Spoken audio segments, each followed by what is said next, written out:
Bienvenue sur Sholok News. Nous allons parler de ce qui se passe autour de nous aujourd'hui, les processus politiques au Mali et en Libye que l'Algérie parraine et suit à travers sa diplomatie. Nous parlerons aussi de la révolte des peuples, ce qui se passe notamment aux États-Unis contre la nouvelle administration, le Brexit, la Roumanie. Nous parlerons également de l'adhésion du Maroc à l'Union africaine, les répercussions sur le continent africain et sur le dossier du Sahara occidental.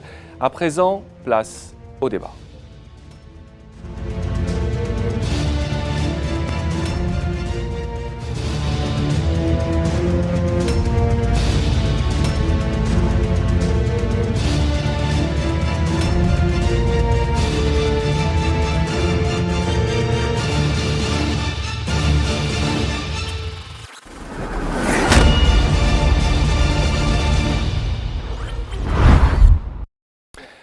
Bienvenue à tous sur Sholok News pour ce nouveau numéro de Place au débat, votre émission de débat hebdomadaire. Nous allons parler aujourd'hui de l'actualité régionale, internationale qui nous concerne directement, nous, Algériens. D'abord, on souhaite la bienvenue à nos invités. Bonsoir Zine Cherfaoui, vous êtes journaliste à Al-Watan, spécialiste des questions internationales.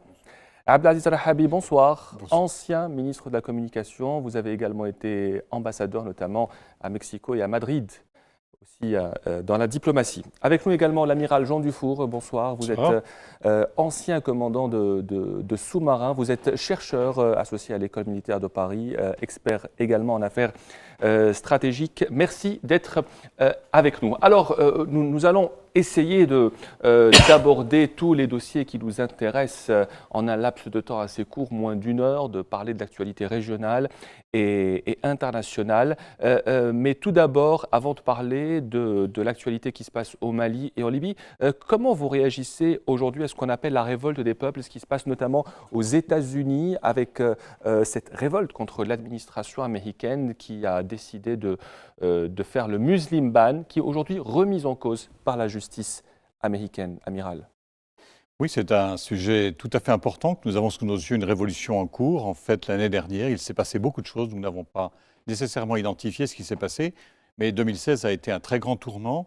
Si on prend simplement quelques points, les Britanniques qui tout d'un coup refusent de rester dans l'Union européenne en disant ça ne nous convient pas. L'élection américaine, tout d'un coup, les Américains choisissent la personne qui n'était pas prévue. On aperçoit aussi la Turquie qui change d'alliance et qui change complètement de posture stratégique. Aux Philippines, un pays qui était dans les mains des États-Unis, qui se retrouve dans les mains des Chinois. Il y a donc toute une série de virages. Je pense que nous sommes dans un point de non-retour dans le domaine international qui se caractérise par une chose très simple. Les peuples reprennent la main dans beaucoup de pays sur leur destinée et rappellent à l'ordre les États qui se retrouvent en difficulté tout simplement parce qu'il y a un système profond qui avait pris en contrôle les États. Abdelaziz Rahabi, vous avez été ambassadeur au Mexique, donc vous connaissez très bien la région. Est-ce que cette nouvelle administration peut remettre en cause toute cette coopération nord-américaine aujourd'hui, ou est-ce que c'est seulement les débuts? Il est difficile de remettre en cause les relations qu'il y a entre les États-Unis et le Mexique pour plusieurs raisons. Ils partagent une frontière commune de 3000 kilomètres qu'il est techniquement impossible de sécuriser. Et puis, il y a toute une population, c'est des centaines de milliers de personnes qui traversent tous les jours le Mexique pour aller travailler aux États-Unis dans un système, une sorte de franchise d'entreprise située aux États-Unis, aux frontières avec le Mexique, qu'on appelle las maquiladoras. Et il y a une très forte communauté latino-américaine, notamment à Miami, à New York et dans le sud des États-Unis. Le Texas lui-même a été mexicain.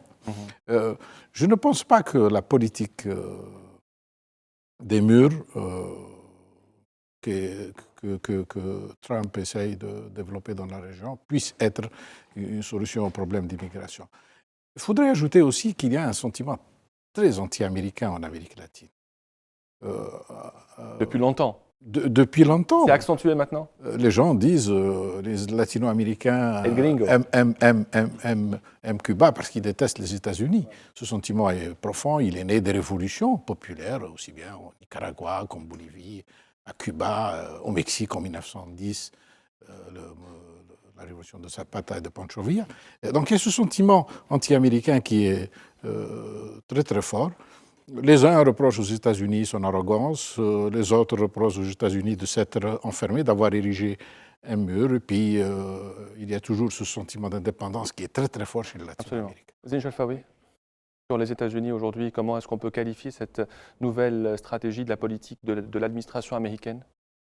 Ben écoutez, moi je pense que Trump voudra, ou essaiera du moins de gérer les États-Unis comme il a géré ou comme il gère ses entreprises.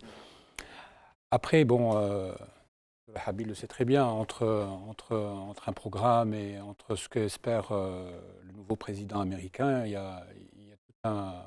Et la réalité, il y a tout un océan, parce que bon, on le voit déjà, le président américain se rend compte très vite des limites dont dispose un président américain. Il se rend compte aussi, vous connaissez tous les résultats de la dernière présidentielle américaine, c'est pratiquement du 50-50 avec 2 millions de voix. Avec plus de 2 millions de voix de plus pour Hillary Clinton. Pour Hillary Clinton, donc il devra composer avec cette donne-là. Moi, je suis sûr que bon, la réalité le rattrapera assez vite et qu'il sera obligé de faire de la réelle politique. Il reverra probablement ses ambitions à la baisse avec le Mexique, comme avec beaucoup d'autres pays. Maintenant, mais le président américain a toujours été un président très fort en politique étrangère.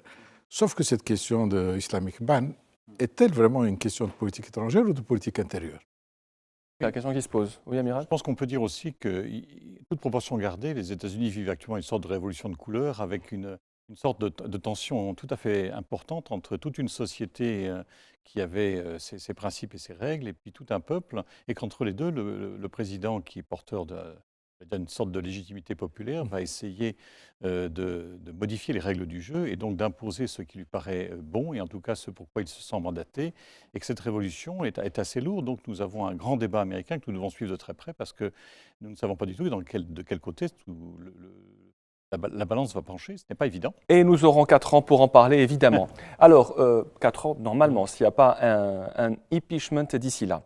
Revenons chez nous, à l'actualité africaine. Nous avions reçu il y a une semaine le ministre, M. Msahel, ministre des Affaires maghrébines africaines, qui nous avait accordé un entretien et nous avions parlé de la Libye. Il en avait profité pour réitérer la position constante de l'Algérie pour un règlement politique de la crise libyenne. Aujourd'hui, il y a une nouvelle information. Alger, Tunis et le Caire se réunissent en vue d'un nouvel accord en Libye. Est-ce qu'il y a une nouvelle porte de sortie? Est-ce qu'il y a une sortie maghrébine avec l'Égypte pour la résolution du conflit en Libye aujourd'hui, M. Rahabi? Il est tout à fait clair que sur la question libyenne, il y a beaucoup plus d'intervenants étrangers que d'intervenants régionaux.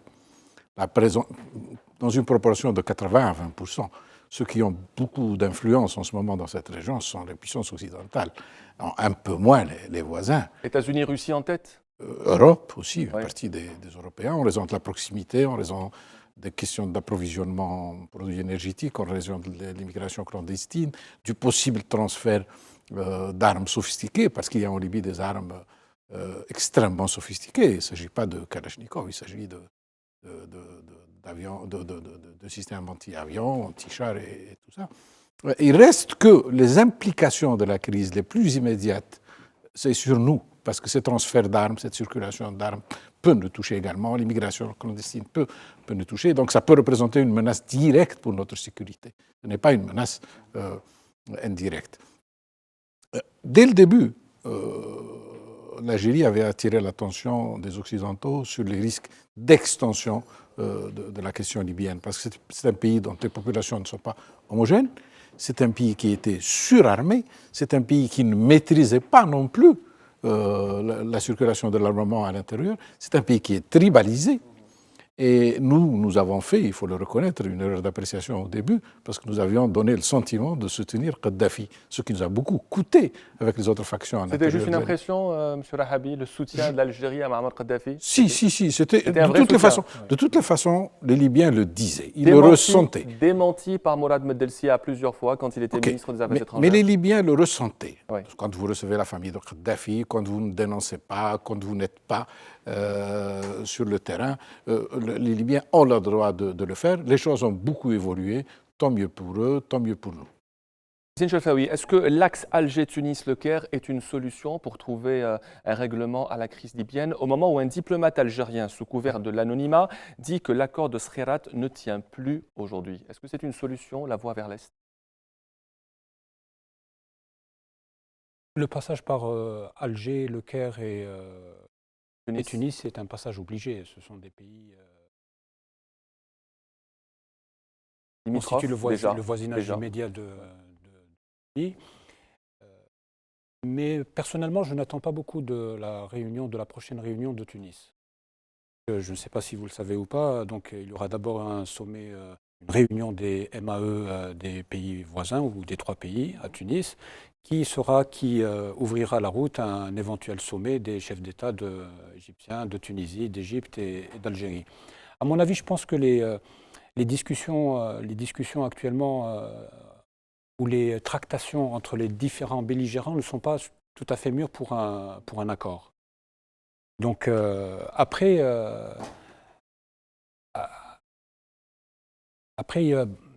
les pays voisins devront aussi graviter ou interagir avec les Européens, avec les Russes qui... Et surtout les Russes qui sont entrés Oui, dans l'arène aujourd'hui à travers un soutien indirect, notamment au maréchal Khalifa Haftar. absolument, et avec les Américains aussi. Absolument.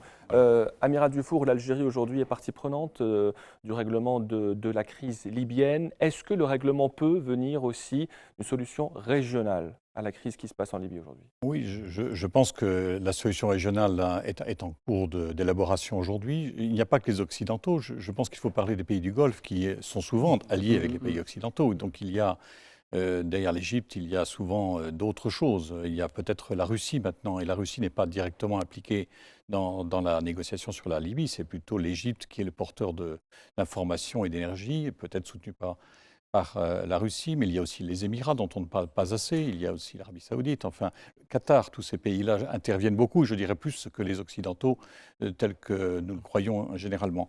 Je pense que la solution régionale se prépare, elle s'élabore. Je pense surtout que nous avons atteint le point de non-retour. Plus personne ne croit que la Libye telle qu'elle a été conduite pendant 42 ans par le système Kadhafi ne peut se reproduire demain. Donc nous ne cherchons pas ce même modèle.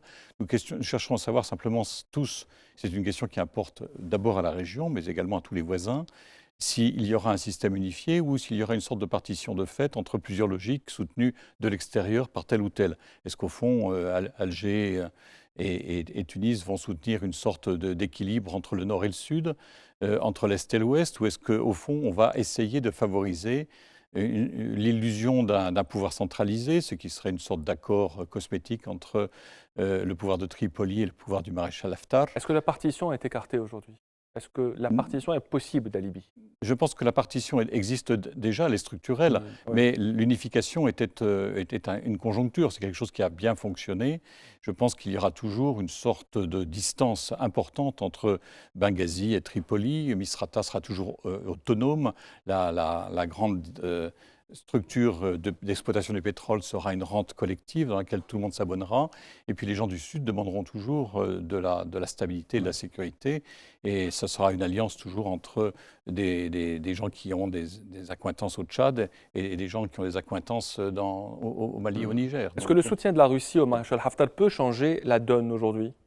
Oui, je pense que le soutien de la Russie montre qu'il y a une énergie, il y a un axe de cohérence qui se réinstalle aujourd'hui, qui passe par la Russie, qui passe par la Turquie, qui passe également par la Syrie, qui passe sans doute par l'Égypte. Et tout ceci donne une cohérence d'ensemble à une vision, je dirais, moyen-orientale de ce que peut être la Libye. Et puis il y a l'autre cohérence, celle des Maghrébins. Je pense que les Maghrébins, le Libye est un pays par essence maghrébin, mais un pays qui n'a pas trouvé, je dirais, son point d'équilibre politique interne et donc qui est divisé entre ces différents peuples, tout le monde l'a dit.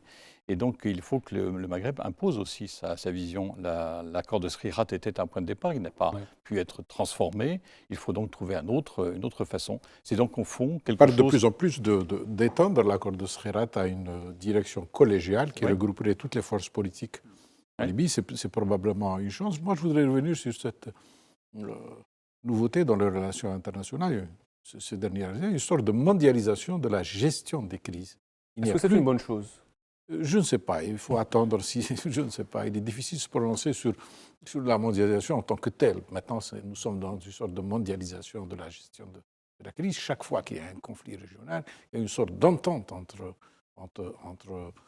les grandes puissances. Lakhdar Brahim, il avait dit sur la Libye, il avait dit dès le début, il n'est pas possible de trouver une solution acceptée par tous les Syriens si la Russie n'entre pas en jeu. Et on a perdu 4 ou 5 années à empêcher la Russie d'entrer dans la recherche d'une solution au drame syrien. La Libye, c'est la même chose. C'est un conflit qui s'est mondialisé. C'est pour ça que moi, comme Algérien, comme voisin de ce pays, on a presque 1000 kilomètres de frontières voisines, heureusement dépeuplées ou habitées par des tribus qui ne sont pas hostiles à l'Algérie. Nous devons avoir toutes les craintes possibles et essayer de participer à tout le processus, non seulement de trouver une paix en Libye, mais consolider le processus. Nous ne sommes pas capables, nous, Maghrébins, de le consolider tout seuls, y compris avec l'Égypte. Nous avons besoin du soutien de tout le monde. Est-ce que sur le volet sécuritaire, le problème reste toujours posé? Est-ce qu'il y a toujours un risque d'entrée d'armes? Est-ce qu'il y a toujours un risque sur la situation sécuritaire entre l'Algérie et la Libye? Oui, bien évidemment. Écoutez, vous avez déjà, non loin qu'hier, une équipe d'experts onusiens a soumis un rapport au Conseil de sécurité sur la situation en Libye et plus largement la situation au Maghreb et au Sahel. Il dit très clairement que même si les milices de Misrata ont pu déloger Daesh de Sirte, il n'empêche que l'opération a contribué à éparpiller les éléments de Daesh à travers toute la Libye, mais bien plus loin que ça, encore plus à travers tout le Sahel. Donc on évalue actuellement le nombre des éléments de Daesh à quelques centaines, voire jusqu'à 3000 éléments. Et bon, c'est un nombre qui paraît peu, mais qui peut provoquer, qui peut présenter un danger à la fois pour les pays de la région, mais aussi pour les pays de la rive sud. Donc, la menace en fait, est toujours réelle aujourd'hui sur le volet sécuritaire. La menace est réelle. Oui, il me semble que dans ce rapport aussi, on explique assez bien que ce millier de Daeshiens, ce sont surtout les Maghrébins, on va dire. On les appelle Daeshiens parce qu'on les rapporte à la dynamique de Daesh, mais ce sont souvent des Maghrébins qui sont allés en Syrie ou en Irak et qui reviennent ici. Et donc, au fond, ce sont des gens de la région. C'est en ça que la menace sécuritaire est forte. En fait, vous avez deux types de gens. Vous avez des gens qui sont effectivement originaires de la région, mais vous avez aussi, il y a un phénomène de transvasement, si on peut appeler ça. Il y a des gens qui, hier, étaient travaillés sous l'étendard d'AQMI et qui, du jour au lendemain, se retrouvent dans les rangs de Daesh. Donc, nous avons connu ça avec l'Afghanistan. Ouais. Nous avons connu en Algérie ça avec l'Afghanistan, le retour de jeunes qui étaient recrutés et qui ont fait les armes en Afghanistan et puis qui sont revenus après en Algérie. Et cela nous amène donc à parler aussi du Mali, qui est un pays voisin. La diplomatie algérienne également s'occupe du dossier malien. Abdelaziz Rahabi, on sait que le dossier malien, c'est le domaine de M. Lamamra, ministre des Affaires étrangères. La Libye, le domaine de M. Msahel, ministre des Affaires maghrébines et africaines. Est-ce que cette dualité est positive ou négative dans le règlement des conflits, M. Rahabi? Vous qui avez été porte-parole de la diplomatie algérienne. Je ne pense pas que ce soit un problème mais il y a un problème quelque part. Réel. Mais il reste que le chef de l'État est le chef réel de la diplomatie. Comme aux États-Unis, comme le dit la Constitution.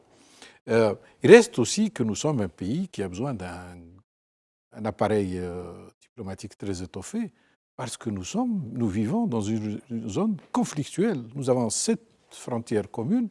Il n'y a pas une seule frontière qui est dans une situation normale. Et vous savez que la frontière chez les Algériens, pour des considérations purement historiques, c'est quelque chose d'extrêmement important. On réagit très vite dès qu'il s'agit des frontières parce que nous avons été colonisés pendant longtemps, parce que nous avons eu des problèmes avec nos frontières. Nous sommes entourés de pays qui ne sont pas stables. Nous sommes entourés de pays où il y a de très gros problèmes de gouvernance. C'est extrêmement important. Nous sommes entourés de pays qui sont sous-équipés, qui n'ont pas la capacité technique et matérielle de se défendre contre le terrorisme qui est maintenant sophistiqué, internationalisé, modernisé en termes de réseaux sociaux, en termes d'armement. Je pense que nous avons besoin de toutes les compétences, nous avons besoin de toutes les énergies. En ce moment, un ministre ne peut pas être partout. Il ne faut pas oublier aussi que nous avons des engagements avec l'Europe, avec l'Amérique latine. Donc c'est bien d'en avoir deux. Même s'il Je y ne a sais une pas si espèce c'est de bien d'en concurrence avoir entre eux. deux, mais je sais qu'il est difficile aujourd'hui, techniquement, d'être un peu partout. Alors, on va parler de la question malienne aujourd'hui. 5 pays, Burkina Faso, Mali, Mauritanie, Niger et Tchad, ont annoncé à Bamako vouloir réaliser leur projet de force destiné à combattre les groupes terroristes qui viennent du Mali. L'Algérie ne fait pas partie de ce groupe. Est-ce que le pays a été mis de côté ou est-ce que ça peut aider quand même l'initiative algérienne de combattre le terrorisme? C'est une vieille idée du G5S, Absolument. une vieille et nouvelle en même temps, parce qu'elle a été réactivée, qui consiste à créer un axe qui irait de Nouakchott jusqu'à N'Djamena. Et les promoteurs de ce projet, au début, ne savaient pas quoi en faire en réalité. Est-ce qu'il faut faire une sorte de CEDEAO, mais qui aurait pour vocation de contribuer à la lutte antiterroriste ou d'avoir une armée, déployer une armée commune. Et puis j'ai lu que maintenant ça s'est élargi à des questions économiques, à des questions sociales. J'ai le sentiment, personnellement, en tant qu'Algérien, je peux ne pas être objectif sur ça, que c'est une façon de contourner un peu l'Algérie, parce que beaucoup de puissances occidentales, dont la France, considèrent que l'Algérie n'est pas suffisamment impliquée au Mali. Il y a eu beaucoup de tentations, pas seulement en France, même ailleurs, en Europe, aux États-Unis, d'impliquer l'Algérie militairement dans ce truc. La CEDEAO aussi s'implique maintenant dans De ce plus qui en n'est pas plus. sa vocation, s'implique sur la question du Sahel. Le G5, on va voir le G5S, ça va donner, mais je pense que les États du Sahel, probablement ça va servir aussi de marchepied à d'autres pays pour s'impliquer dans le Sahel, parce que nous sommes extrêmement sensibles sur cette question des conflits qui sont à nos frontières. Nous estimons que les premiers intéressés, les premiers, bien sûr, sont les pays frontaliers. Secondo, comme c'est un problème de sécurité internationale, tout le monde doit être impliqué. Si nous considérons que le terrorisme est une menace contre la sécurité et la paix internationale, donc nous devons impliquer tous les acteurs du monde. Amira Dufour, est-ce que la question malienne reste aujourd'hui le point noir de la sécurité dans le Sahel et en Afrique, malgré l'implication de pays d'Afrique du Nord et d'Europe? Je crois que nous avons tous conscience depuis quelques années que la sécurité et le développement de la région du sud du Sahara, le Sahel, sont totalement indissociables. C'est-à-dire que nous n'aurons jamais de sécurité dans cette région si nous n'avons pas géré le souci du développement. Et ce souci du développement est entre les mains des États et la sécurité également est entre les mains des États. Donc nous avons tous l'idée qu'il faut, non pas collectiviser, mais il faut coordonner de façon étroite les deux dossiers de la sécurité et du développement dans la région avec l'aide de ceux qui peuvent le faire. Bien sûr, ce sont des Européens si on le leur demande, mais c'est surtout les pays locaux. Et donc, le chercheur que je suis développe depuis très longtemps l'idée qu'il faut quelque chose qui s'appellerait par exemple une commission saharienne ou sahélienne, qui serait une commission dans laquelle on trouverait les 10 pays riverains, les 5 du Champ, les 5 du Maghreb, tous ensemble réunis, et c'est une commission qui siégerait et qui aurait comme en charge le développement. Et puis je milite moi-même personnellement depuis très longtemps pour la création de ce que j'appelle une patrouille saharienne, faute de mieux, qui est un instrument dans lequel il y aurait tout simplement 10 bataillons de 400 hommes, un par pays, donc personne n'est exclu. Tous ceux qui sont les riverains de cette région doivent partager le souci de la sécurité, car moi je ne parle pas du terrorisme, je parlerai d'abord de tout ce qui est trafic. Il faut rétablir la circulation des biens, des idées, des personnes dans cette région et que les gens qui vivent là trouvent la possibilité d'être dans des zones prospères, sécurisées et en développement. Commission saharienne, patrouille saharienne. Patrouille, c'est assez simple. Moi, je suis un militaire. Je vois ça assez simplement. 400 hommes dans chaque pays et qui circulent tous ensemble, qui bougent tout le temps et qui, je dirais, empêchent que se cristallisent des foyers d'insécurité, des foyers de raquettes. Car au-delà du terrorisme, il y a le racket. Et puis, ne nous cachons pas derrière les mots, il y a toutes les routes de la drogue qui sont là et qui convergent. Et il faut actuellement que les riverains s'en occupent très sérieusement. Il y a eu une application française militaire au Mali avec le soutien de l'Algérie. Est-ce que ça a contribué à pacifier un peu le pays, à ramener la paix, à combattre les groupes terroristes? Oui, je crois que ça a joué un rôle important, mais je pense que ce rôle aujourd'hui est à nouveau questionné. C'est-à-dire que ça n'a pas empêché l'attentat de Gao il y a quelques jours. Avec 77 morts. Et oui, ça n'a pas empêché la MINUSMA, je dirais, d'être d'une certaine façon impuissante. Donc il y a à trouver d'autres formules. Il n'y aura pas de formule sans l'application directe de tous les pays riverains. Aucun ne doit être écarté. Rien ne doit être fait sans que chacun trouve sa place dans la partie collective. Il y a une certaine pudeur un peu, je ne sais pas si une pudeur, c'est un mot qu'on emploie très peu en diplomatie, une certaine pudeur diplomatique des États à dire aux Maliens, commencez par réformer votre système politique. notre système territorial. C'est un pays qui est très centralisé, qui ressemble à l'Algérie des années 60. C'est un pays qui est centralisé et les populations du Nord, aussi bien berbérophones qu'arabophones, se plaignent de cette Centralisation. et pensent être exclues, je ne sais pas si elles ont raison ou pas, mais c'est un sujet de débat, pensent être exclues de la prise de décision politique, de la participation dans les affaires. Nous avons fait en Algérie des réformes administratives qui nous ont beaucoup aidés à gérer administrativement notre pays. Nous avions 7 ou 8 wilayas, puis nous sommes passés à 15, puis nous sommes passés à 50, presque 50 wilayas. Ça n'aide pas seulement à rapprocher les gens, mais ça aide surtout à gérer les préoccupations locales. Ça manque. C'est une des faiblesses du système administratif malien. Il faut le dire à nos frères maliens, il faut leur dire. Il faut dire qu'il y a des fois. Bien sûr qu'il y a des problèmes de développement, les problèmes d'équilibre régional, les problèmes de gouvernance dont nous souffrons tous. La Libye, le Mali n'est pas l'exception. Est-ce qu'il y a une impuissance aujourd'hui, Zine, à régler la crise malienne? Est-ce qu'il y a une impuissance algérienne régionale? Est-ce que ça avance moins que le dossier libyen, par exemple? Il faudrait d'abord que les Maliens le veuillent. Monsieur Rahabi vient de souligner la nécessité pour les Maliens de réformer leur administration, d'avoir un autre système politique, etc. Justement, c'est ce que préconise l'accord de paix signé à Alger. L'accord d'Alger n'est rien d'autre qu'un fédéralisme qui ne dit pas son nom, qui prône une décentralisation poussée à l'extrême, qui donne la possibilité aux populations. J'ai fait beaucoup de voyages dans le nord du Mali, et, tout en restant gentil, ce sont des populations qui sont exclues non seulement de la prise de décision au Mali, mais carrément du développement. C'est des populations qui ne reçoivent pratiquement rien, des populations qui vivent dans le dénouement le plus total. Cela dure depuis les années 60. À la limite, on peut comprendre pourquoi elles se rebellent cycliquement et périodiquement. Et pourquoi même elles demandent à ce qu'elles ne fassent plus partie du Mali. Donc, et pourquoi il y a des trafics d'armes et de drogue? Et pourquoi il y a des trafics de drogue et d'armes? Après, vous avez un accord d'Alger qui est adoubé pratiquement par la communauté internationale, qui est très intéressant. Mais maintenant, cet accord a du mal n'est pas mis en place. Je veux dire, l'accord en question est bloqué. La mise en œuvre est bloquée. La mise en œuvre de l'accord est bloquée. Il y a des tergiversations à la fois du côté de Bamako, mais aussi des groupes armés. Et donc, si ces tergiversations continuent, nous risquons encore de retomber ou de revenir à la case départ. Vous voulez réagir Oui, je dirais que l'accord d'Alger est vraiment le cadre normal, logique, institutionnel nécessaire. Et je dirais que l'Algérie, mais aussi la France, qui a 4000 hommes quand même là-bas, sur place, et qui essaye à travers tout le Sahel d'établir une sorte de sécurité et dans une lutte antiterroriste qui devrait d'ailleurs, à mon avis, être étendue très largement à la lutte contre toute l'illégalité et d'abord le trafic de la drogue.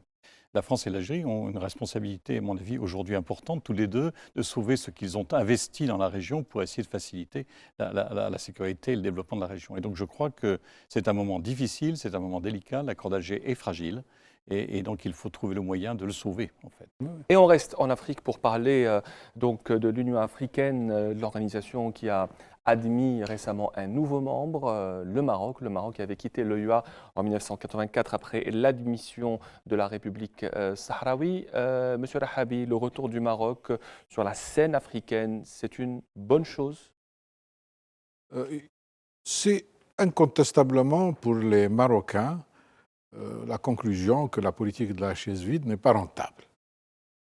Ils ont quitté l'OUA en 1984, c'est-à-dire 2 années après l'admission de l'Arrest. Ils n'ont pas été suivis, ils ont été suivis uniquement à l'époque par le Zaïre de Sissoko Mobutu, le Congo démocratique aujourd'hui, et ils reviennent 33 ans après. Ils ne peuvent, à mon sens, objectivement, ils ne peuvent pas présenter ça comme une victoire diplomatique. Ceci étant, c'est un État africain qui remplit les conditions, sauf sur les réserves concernant les questions des frontières, d'être membre. Il est membre fondateur de l'OUA. Et cela présente peut-être une opportunité de s'asseoir avec les Sahraouis, probablement une opportunité d'ouvrir des discussions avec les Sahraouis. Ils ont refusé de discuter avec le Polisario, ils se retrouvent en face de l'Arrest. Ça, c'est une réalité, l'Afrique. Mais être aussi membre d'une organisation avec un autre État qu'on ne reconnaît pas ne veut pas dire une forme de reconnaissance. Les Arabes qui sont à l'ONU et qui ne reconnaissent pas Israël, Voilà. on est membre Mhm. à titre souverain, en tant qu'État, de toutes les organisations, sans préjudice de la participation d'autres États. Je pense qu'il y a une sorte de marketing diplomatique qui se fait autour d'une question qui est tout à fait technique. Chaque État présente une demande d'adhésion et puis cette demande d'adhésion est adressée aux membres de l'Union africaine. Les 28 premiers qui répondent, vous êtes automatiquement admis comme membre. Est-ce que l'Algérie a activé contre ce retour? Non, l'Algérie n'a rien fait contre le retour, elle n'avait pas à le faire, elle n'était pas contre le retour des Marocains. L'Algérie, son discours a été simple dès le début, le Maroc doit respecter l'acte fondateur de l'Union africaine. Dans ses dispositions les plus fondamentales, c'est l'égalité souveraine des États, le respect des frontières au moment de l'accession à l'indépendance. Il n'y a pas eu, contrairement à ce qui a été présenté comme une campagne de l'Algérie contre l'admission du Maroc à l'Union africaine. Amira Dufour, est-ce que le retour du Maroc à l'Union africaine peut aider à régler un conflit qui n'a que trop duré 42 ans cette année, la question du Sahara occidental? Alors, je voudrais faire deux petites remarques sur cette question pour dire que la concrétisation de la dynamique diplomatique marocaine par le retour au sein de la famille de l'Union africaine n'est que la fin d'un processus, c'est-à-dire que le Maroc a déjà développé une diplomatie extrêmement puissante, ambitieuse. Agressive envers l'Afrique. Ambitieuse. Agressive, c'est un mot qui ne conviendrait pas pour moi. Ambitieuse, une grande ambition collective qui correspond à l'état d'esprit d'un souverain qui est jeune et qui a, je dirais, une grande dynamique et qui est porté par une dynamique. Le fait d'aller la figer au sein de l'Union africaine, on peut le comprendre. Aujourd'hui, c'est une façon de faire reconnaître ce rôle. Mais je voudrais, et cette remarque est peut-être un peu contradictoire, dire que je pense que l'Union africaine aujourd'hui a une grande difficulté d'être. C'est une structure qui, comme l'Union européenne, est d'ailleurs construite sur le même modèle, une structure qui n'a pas forcément une prise directe sur la vie des peuples et la vie du continent. La Ligue arabe également. Et voilà. Et donc je crains qu'aujourd'hui, ce soit quelque chose qui est une sorte de normalisation, mais que ça ne soit pas non plus un moteur profond. Je pense que la diplomatie et la dynamique marocaine se développera en dehors. Quant à la question du Sahara occidental, vous savez que je n'en parle jamais publiquement parce que c'est un sujet Est-ce que ça peut faire avancer? Est-ce que ça peut faire avancer le règlement? Je le pense, mais je pense que ce règlement est beaucoup plus proche que nous le pensons. Je pense que nous sommes à la fin d'un cycle historique et un cycle qui va peut-être permettre à tout le monde de retrouver sa dignité sans que personne ne perde la face. Je crois que ces choses se font, elles se font, nous les observons avec intérêt, mais c'est aux acteurs locaux de trouver leurs solutions. Je voudrais revenir à des observations très intéressantes que notre ami vient de dire. Effectivement, les organisations comme la Ligue arabe, l'Union africaine et à un moment l'Union du Maghreb sont complètement dépouillées de la dimension citoyenne. Du coup, les peuples ne se sentent pas représentés par ces organisations. Alors là, la Ligue arabe, c'est pire que l'Union africaine. Mais les Africains ont lancé un projet de réforme. Je pense que nous aurons le texte d'ici 6 mois pour donner cette dimension. La concertation, le dialogue, privilégier le consensus au lieu du vote pour éviter des fractures au sein de l'Union africaine. Et puis il a dit quelque chose de très intéressant qui est pour moi une crainte, beaucoup plus que quelque chose de... C'est probablement positif pour le Maroc. Et pour nous, les Algériens, c'est une crainte. Nous avons le sentiment que ces initiatives de G5 Sahel plus la CEDEAO, est-ce qu'elle est renforcée dans une perspective de consolider l'action de l'Union africaine ou les renforcer pour vider l'Union africaine de sa substance? Alors, privilégier les sous-régions au détriment de l'Union africaine. Ça aussi, ça peut être une stratégie de certains États, parce que nous n'avons pas de problème particulier avec le Maroc, si ce n'est notre appréciation sur cette question de la décolonisation. Mais nous avons une histoire. Lorsque l'UMA a été créé en 89, après le sommet de Zeralda qui s'est déroulé une année avant, le roi Hassan II et le président Chadi Majdi s'étaient mis d'accord de mettre de côté la question du Sahara, de la mettre de côté par rapport à la construction maghrébine. Est-ce qu'aujourd'hui, le Maroc et l'Algérie peuvent revenir à ce deal conclu en 1987? Mais ça, c'est le tournant stratégique dans le traitement de la question sahraoui. Les chefs d'État avaient convenu à l'époque, tous, de découpler la question du Sahara, de laisser ça Le processus était commun à l'ONU à l'époque et à l'Union africaine, et d'avancer dans la construction du Maghreb. Et la construction du Maghreb pourrait être un facteur d'accélération du règlement de la question sahraoui. Mais c'est l'approche stratégique de l'Algérie dans les années 90 qui avait été acceptée par le roi du Maroc, par Kadhafi à l'époque, par Ben Ali et par le Mauritanien, Azeralda en juin 88, à Marrakech en février 89. Mais comme la question du Sahara est une question de politique intérieure pour le Maroc a décidé souverainement, dans une lettre adressée aux membres de l'UMA en 1995, de suspendre sa participation. Nous ne pouvons pas rester en attente d'une réactivation.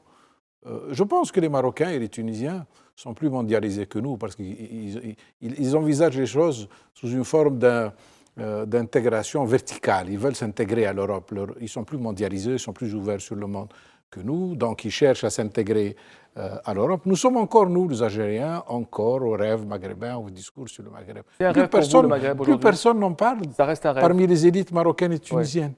Nous sommes les seuls à en parler, Kadhafi avant de partir. Et le roi Mohamed VI, dans son discours récent à Addis Abeba, avait dit quasiment que l'UMA était morte. Oui. Est-ce qu'il a eu raison Non, il reflète, son discours reflète exactement la position du Maroc, c'est de chercher une intégration avec le Nord. L'Algérie n'est conçue ou elle n'est perçue que comme un marché. C'est un marché gros consommateur qui a les moyens de paiement. Les Tunisiens pensent la même chose. Il n'y a que les Algériens qui parlent encore du Maghreb des années 50. Est-ce que le retour du Maroc à l'Union africaine peut activer cette organisation, peut aider à un rapprochement intermaghrébin notamment? Sur la question, vous avez deux opinions qui se dégagent. Vous avez un premier groupe de gens qui pensent que le Maroc n'a rejoint l'Union africaine que pour mieux étouffer la rase des paralyser l'organisation panafricaine. Vous avez d'autres personnes comme M. Rahabi qui vous disent que il est possible que le retour du Maroc suscite des dynamiques de dialogue à la fois entre le Maroc, l'Algérie, la Tunisie, etc. Et vous, que pensez-vous?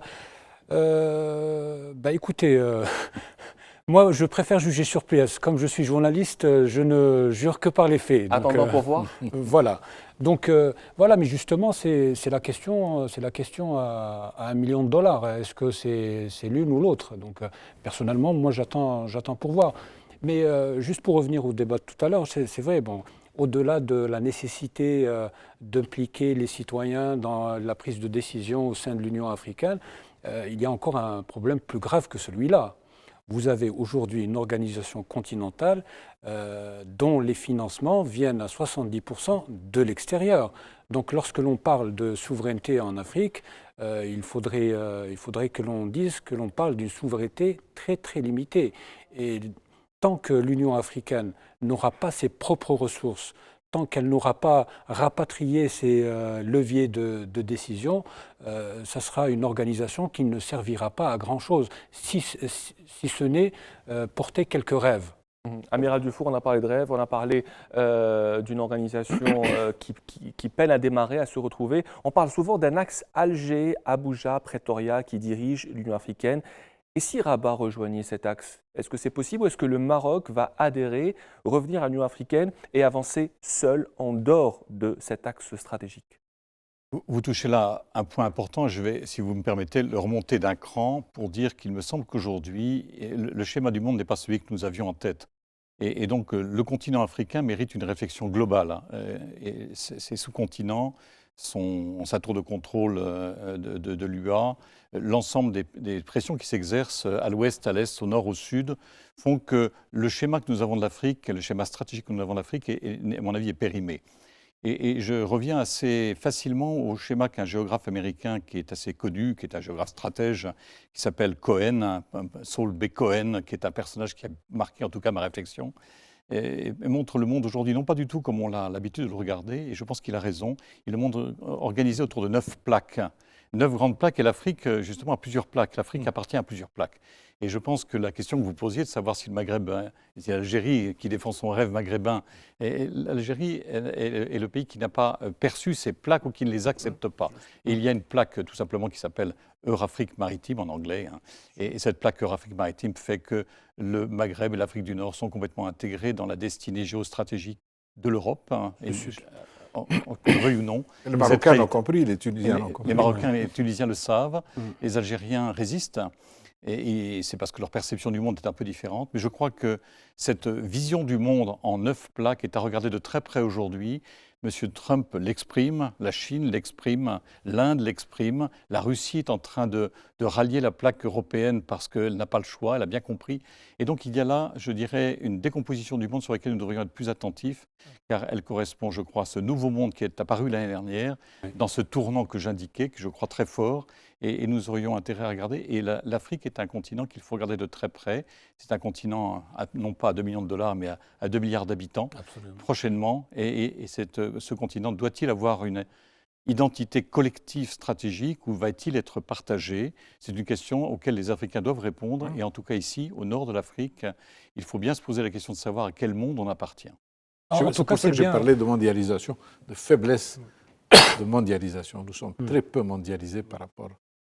Pourquoi est-ce que l'Algérie résiste? Nous sommes mondialisés uniquement dans le commerce parce que nous sommes le premier importateur dans la région. Mais il faut être mondialisé dans toutes les dynamiques sociales, les dynamiques politiques, les dynamiques économiques, les dynamiques militaires. Quand on a l'ambition d'être un État pivot, quand on a l'ambition de ce que l'Algérie sera, je pense que l'Algérie sera un très grand pays dans 40, 50 ans parce que le potentiel est très fort, il y a une prise de conscience dans l'économie, dans l'éducation, et ça c'est extrêmement important. Donc il faut envisager une intégration beaucoup plus globale qu'une intégration régionale. Azine Chafaoui. C'est juste pour revenir à la question du Maghreb. Moi je trouve très intéressant et très bien que le roi du Maroc ait parlé de mort de l'UMA. Parce que c'est un cadavre en fait dans le placard. Nous composions avec quelque chose qui n'existait plus. Donc là, le fait de faire un tel constat va amener les pays de l'UMA soit à revoir la construction, soit à prévoir autre chose. Parce qu'aujourd'hui, tel que l'UMA est conçu, bien évidemment, tout le monde se rend compte que c'est une entité inopérante. Donc soit il va falloir reconstruire un Maghreb à 3, soit il va falloir reprendre le projet de l'UPM et voir ce que l'on pourrait éventuellement en faire, ou imaginer toute autre chose. Mais il est vrai qu'aujourd'hui, il faut avoir le courage de dire que l'UMA est une entité complètement morte et qu'il va falloir l'enterrer. Il faut regarder les choses en face. Amira Diofour, vous faites partie de ceux qui pensent que l'avenir de l'Europe occidentale, c'est nous? Je fais partie de ceux qui pensent que l'avenir de l'Europe ne peut pas se faire sans celui des Méditerranéens. Je mets toujours en parallèle dans toute ma réflexion et dans tous mes écrits le fait que nous sommes à la fois européens et méditerranéens, et la Méditerranée fait partie de notre espace. Et donc nous avons là non pas une profondeur, mais nous avons là des partenaires. Et ce partenariat, tant que nous n'aurons pas résolu la façon de le traiter correctement, nous serons incapables de former ce milliard d'habitants, ou ce milliard et demi d'habitants, qui représente un centre de la planète. Demain, la planète sera organisée autour d'une 7, 8, 9 milliards d'habitants qui seront répartis en 7, 8, 9 grands pôles. Et le grand pôle dans lequel la France se trouve à l'extrémité occidentale du continent eurasiatique est un grand pôle qui ne peut pas être séparé de celui d'Afrique du Nord. Et donc, je pense, oui, qu'il y a pour les Européens un point d'appui, un point de convergence, un point de complémentarité qui se trouve en Méditerranée. Et je pense que nous, dans ce petit coin de la Méditerranée occidentale, nous avons le devoir et aussi le privilège de disposer des moyens de faire un laboratoire de la mondialisation. Je pense que les 3 latins, les 3 maghrébins, c'est en tout cas le thème que je défends depuis très longtemps, ont des intérêts communs tout à fait importants. Ils ont à trouver les moyens de déminer leur passé, sans trop en parler, car le passé, au fond, c'est le passé, c'est celui des autres, c'est l'héritage que l'on a reçu, mais surtout de préparer l'avenir en essayant de voir comment on gère ces 300 millions qui sont une goutte d'eau dans l'histoire de l'humanité. Nous sommes 300 millions. Pensez qu'en Chine, quand on regarde ce coin-là, c'est 0,4% de l'humanité. Ils sont bien sûr tous persuadés qu'on est tous pareils. Et nous savons à quel point nous sommes différents, mais nous savons aussi que si nous sommes suffisamment organisés, nous avons un destin complémentaire qui peut nous emmener très loin et une sorte au fond, de territoire commun, Méditerranée occidentale, à partir duquel on peut créer quelque chose d'intelligent pour le XXIe siècle, qui soit un laboratoire. Un laboratoire, c'est quelque chose où on cherche, on tâche de trouver. Mais nous avons des atouts pour cela. Et donc oui, je pense qu'il y a une partie du ressort de l'avenir des Européens qui se trouve ici. J'en suis convaincu. Monsieur Lahabi, vous avez été porte-parole du ministère des Affaires étrangères, ambassadeur en Espagne. Pourquoi cette intégration n'existe J'ai beaucoup toujours travaillé pas? sur le processus euro-méditerranéen. Barcelone, oui. Et tout le processus annexe. Je pense qu'il y a deux problèmes fondamentaux concernant le processus euro-méditerranéen. Le premier, c'est que on ne peut pas concevoir ce processus sans une perspective de prospérité partagée, sans une perspective de solidarité. Nous ne pouvons pas concevoir ce processus quand il y a un gap dans le développement aussi grand entre le Nord et le Sud, et que le Nord ne fait pratiquement aucun effort pour réduire ce gap. Ceci dit, le développement reste aussi un problème interne. Je ne porte pas la responsabilité de l'Europe dans le sous-développement ou la malgouvernance du sud de la Méditerranée. Je ne suis pas en train de faire le procès au Sud, mais je pense que les pays du nord de l'Europe sont très peu impliqués dans le développement et la stabilisation. Développement, stabilisation des pays du Sud. Prenez le niveau d'investissement des Européens en Algérie. Il est insignifiant par rapport au reste. Prenez, il est d'à peu près 5%, ce qu'investissent les Européens au sud de la Méditerranée. Il est de 25% pour le Japon, dans la région du Japon. Il est de 23% des États-Unis pour l'Amérique latine. Je pense qu'il y a une très faible implication des pays du Nord dans le développement et la stabilisation des pays du Sud.